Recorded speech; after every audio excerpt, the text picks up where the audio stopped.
Bienvenidos todos a Filosofía Apuntes.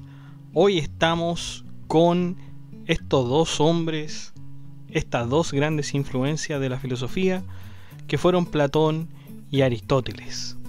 Hemos terminado las obras de Platón, tal vez las obras más importantes, y también hemos terminado las obras de Aristóteles, nuevamente, tal vez las más importantes.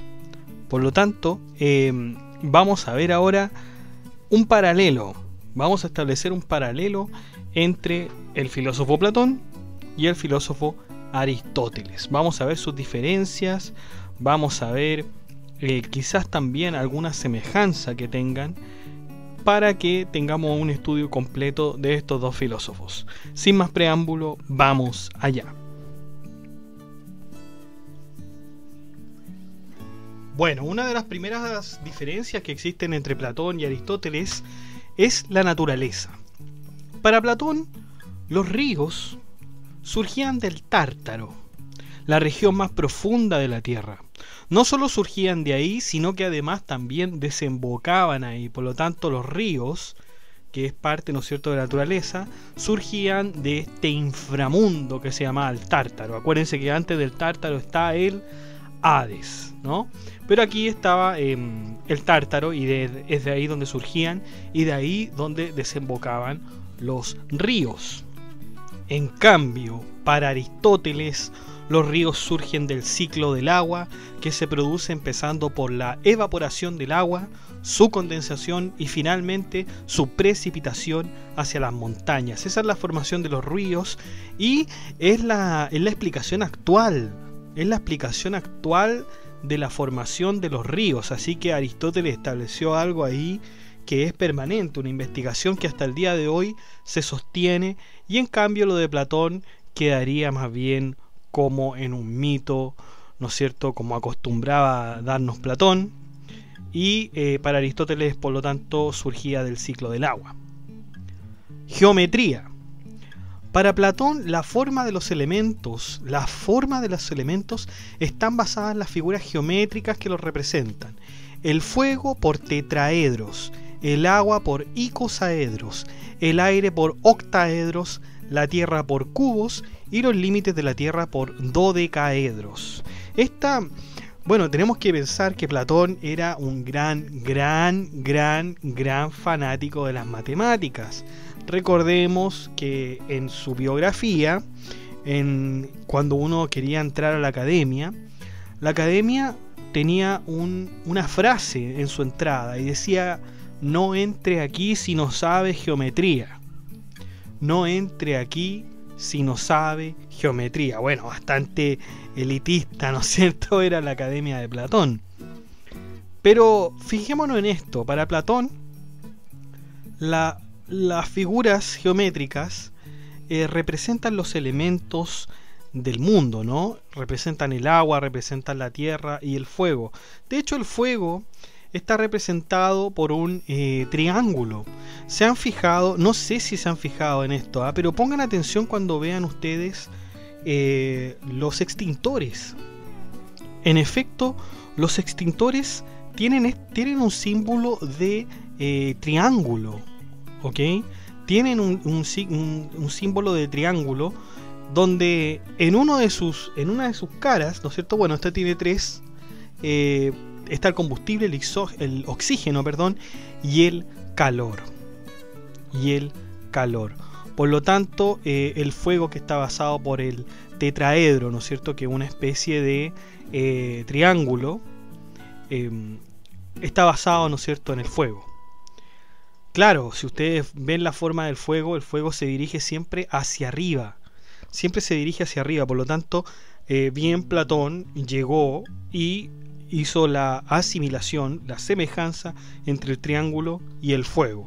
Y así, ¿no es cierto?, se ha representado incluso en los extintores de hoy en día, que usted vea un extintor y va a ver que hay un símbolo de triángulo. Y ese símbolo de triángulo, bueno, ahí está la representación que Platón hacía. Por lo tanto, parece que Platón también nos da, ¿no es cierto?, esta semejanza que da para la posteridad, ¿ya? Bueno, para Aristóteles los elementos no pueden estar basados en figuras geométricas, pues los elementos son pura materia y no forma, son indeterminados, ¿no? Las figuras geométricas no existen en la realidad, por decirlo de alguna manera, no son materiales, ¿no es cierto? No son materiales y por lo tanto esto de Platón en realidad es casi como un absurdo. De hecho, Platón decía que el fuego tenía... Era bien curiosa esa explicación de Platón en cuanto a la geometría, porque Platón decía que como el fuego estaba basado en una figura geométrica, que era el triángulo, las puntas de los triángulos abren, ¿no es cierto?, abren la piel, y por eso es que al ser humano, ¿no es cierto?, le duele el fuego, le causa daño, porque son esos triángulos, ¿no es cierto?, que se supone que contiene el fuego, son los que abren la piel, y por eso a uno le duele, uno que está hecho, ¿no es cierto?, por alguna forma de tierra, ¿no es cierto?, por cubos, en la teoría platónica. Por lo tanto, eso sería un absurdo, dice Aristóteles, porque incluso Aristóteles dice algo bien inteligente, ¿eh? Dice, bueno, imagínense un incendio, la casa se tendría que derrumbar toda, porque la cantidad de fuego es tanta y los triángulos son tantos que por fin derribarían toda la casa, como si fuera una explosión o algo así. Y eso no ocurre, al contrario, el fuego es una materia, o si quieren ustedes, un elemento que no tiene peso, que destruye, que daña, por supuesto, pero no tiene peso. Platón decía que, como está basado en una figura geométrica, tenía cierto peso, ¿no? Bueno, eso en cuanto a la geometría. Vamos con la epistemología. Y aquí, chicos, quiero no solamente decirles epistemología, sino que también explicarles lo que es la epistemología. La epistemología estudia los principios, fundamentos y métodos del conocimiento humano. Es decir, estudia el método por el cual conocemos lo que conocemos. El método, ¿no es cierto?, por el cual conocemos lo que conocemos. De hecho, epísteme significa conocimiento. Y logía, ¿no es cierto?, viene de logos, que significa teoría. Por lo tanto, epistemología es teoría del conocimiento, es decir, el estudio de cómo conocemos. ¿Y qué hablaban estos hombres? ¿Qué hablaba Platón sobre del método de cómo conocer? ¿O Aristóteles? Bueno, para Platón el conocimiento está en cada uno de nosotros y solo basta despertarlo por medio de la enseñanza. Por medio de la enseñanza. Recordemos que esto es de la reminiscencia, ¿no es cierto? Que lo habíamos visto en Menón.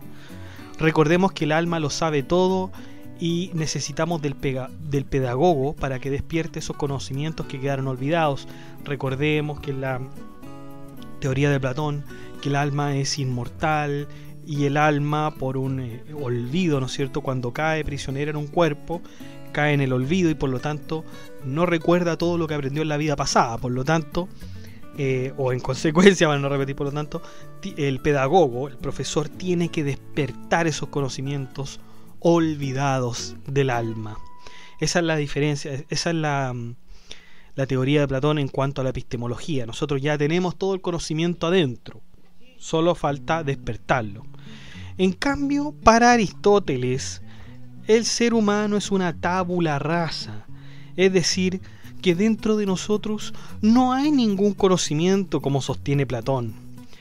No hay ningún conocimiento, somos una tabula rasa, dice Aristóteles, no hay nada, somos una hoja en blanco. ¿Ya?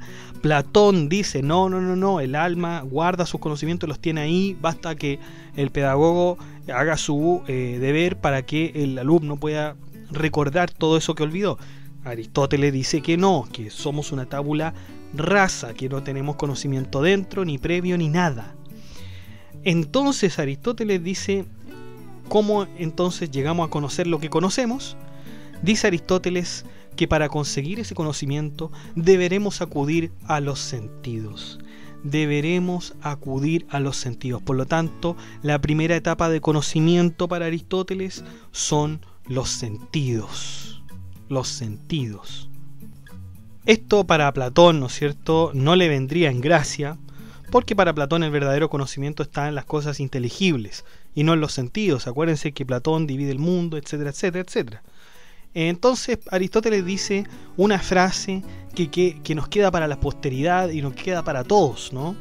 Nada hay en la inteligencia sin que previamente haya pasado por los sentidos.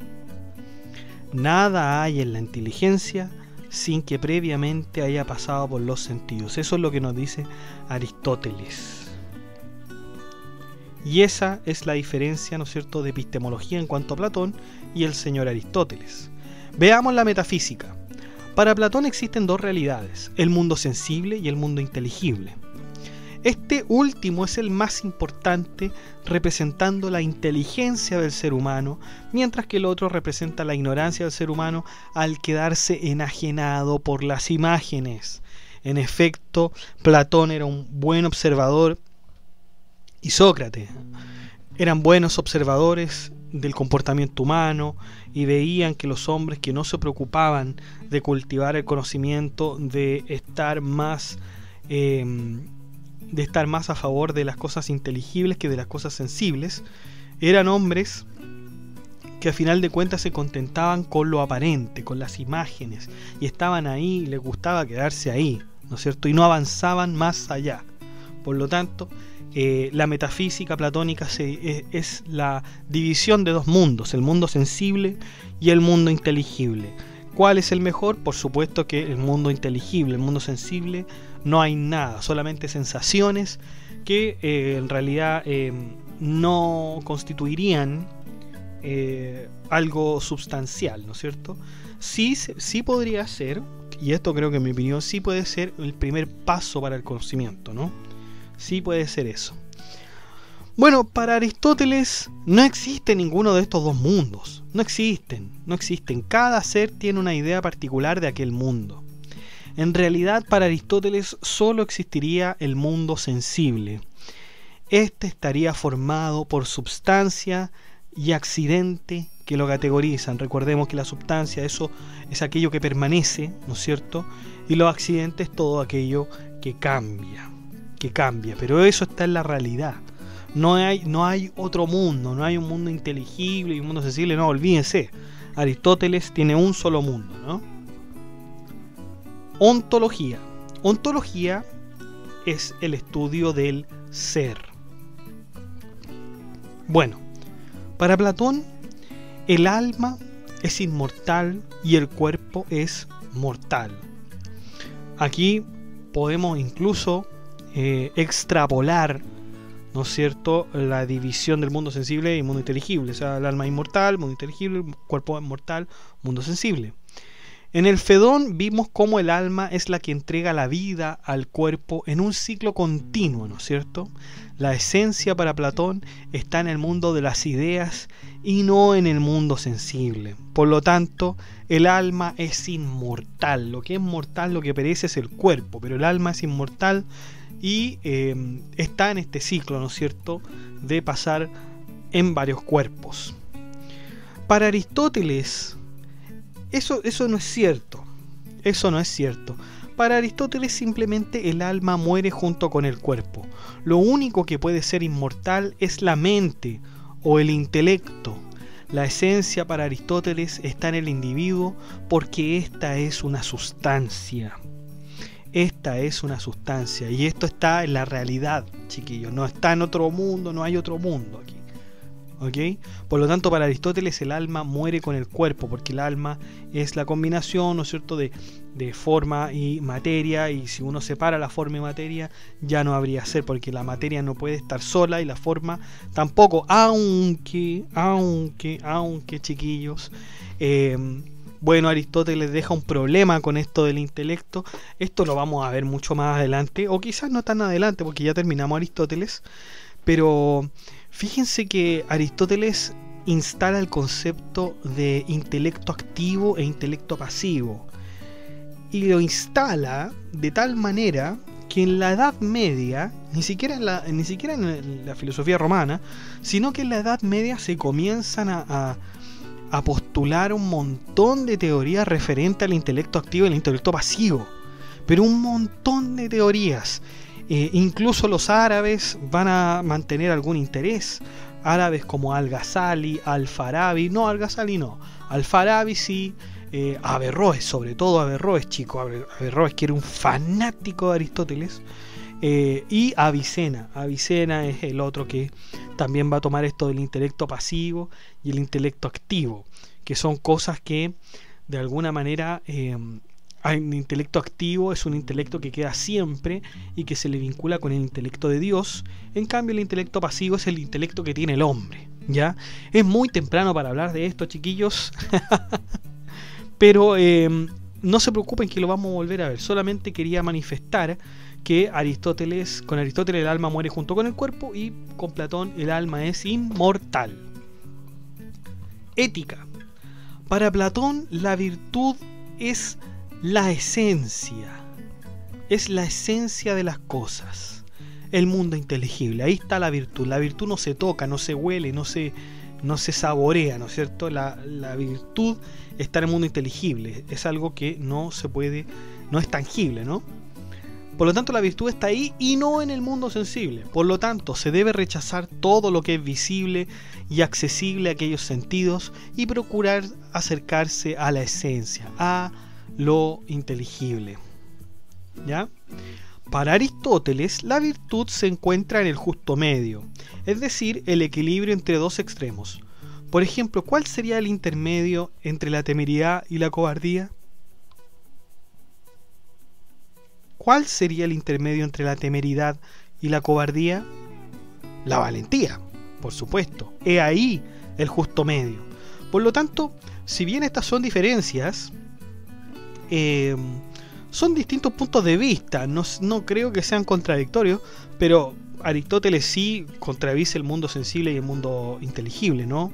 Así que ahí quizás no podría haber una concordancia, pero yo creo que Aristóteles estaría de acuerdo en que la virtud es la esencia de las cosas, ¿no? Es una esencia, ¿no? Y no algo tangible. Política. Para Platón, cada ciudadano debe ejercer un rol correspondiente. Esta sociedad debe estar dividida en clases sociales donde se encontrarán los artesanos, los guardianes y los filósofos. Platón no considera la propiedad privada, diciendo que es mejor que todos vivan en comunión, es decir, todos los ciudadanos deben ser comunes. Y las comidas también deben ser comunes y todo debe ser común. Lo más parecido, ¿no es cierto?, a un comunismo utópico. Esa era la visión que tenía Platón, ¿no es cierto?, de la sociedad perfecta. Era mucho mejor darle favor a una gran cantidad de personas que a unos pocos. Eso era lo que sostenía Platón. Para Aristóteles la sociedad se construye en un conjunto y ésta debe satisfacer a una sola clase social. El hombre no es autosuficiente y por eso necesita la ayuda de otros. Aristóteles sí considera la propiedad privada. De hecho, en su libro La Política tiene una sección criticando el sistema platónico de convivencia. Así que, por lo tanto, podemos decir que Platón apoya, ¿no es cierto?, la postura de que las cosas deben ser comunes, y Aristóteles apoya la postura de que en realidad debe ser privado porque nos puede llevar a un desastre. Y eso, chicos, lo podemos ver en la política de Aristóteles. ¿Ah? En la política de Aristóteles ustedes pueden ver la postura de Aristóteles en cuanto a la propiedad privada y cómo critica a Platón esta propiedad privada, ¿no? Ciclos de gobierno. Para Platón, los ciclos gubernamentales tenían un orden definido, pues de una tiranía siempre se pasa a una democracia, o de una democracia siempre se pasaba a una tiranía. Ese era un ciclo de gobierno, y parece que a simple vista pudiera ser así, ¿no? Pero para Aristóteles esto no siempre es así. De hecho, es claro que una tiranía puede suceder de otra tiranía, así como una democracia de otra democracia. Así que los ciclos de gobierno no se rigen por una ley, ¿no es cierto?, por una cuestión natural. No hay una cuestión natural. Aristóteles dice todo lo contrario, puede ser cualquier tipo de gobierno puede suceder a otro, ¿no? Educación. Esto es bien cortito, lamentablemente. Para Platón, la educación debía ser para todos, hombres y mujeres.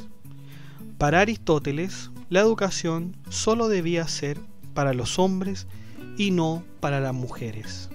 ¿Por qué? Porque las mujeres se consideraban esclavos. ¿Por qué? Bueno, Aristóteles era un creyente del derecho natural. Y el derecho natural, bueno, dice que naturalmente hay personas que son mejores que otras.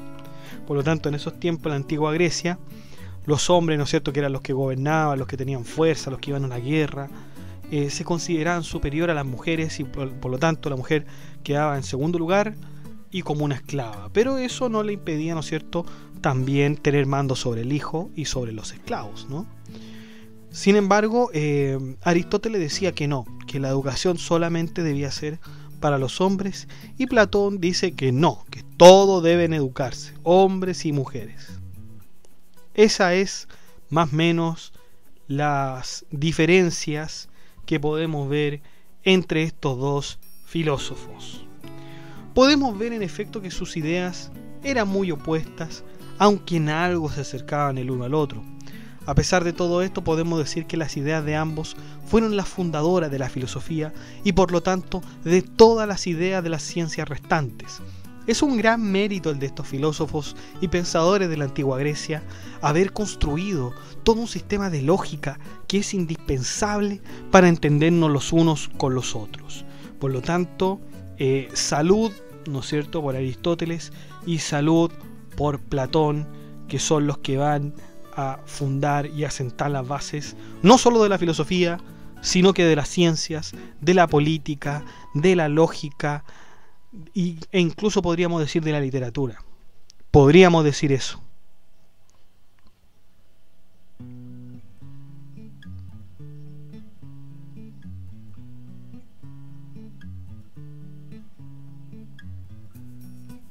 Bueno chicos, ya hemos terminado. Esto fue muy breve, fue una simple comparación entre Platón y Aristóteles. Que estén muy bien, visiten el blog, vamos en Nicolás de Cusa todavía, la docta ignorancia. No olvide suscribirse, no olvide comentar, no olvide poner like si le gustó el video. Acuérdense que la descripción de este blog, la dirección de este blog está en la descripción del video, ¿ya? Para que no se olviden. Muchas gracias, chao.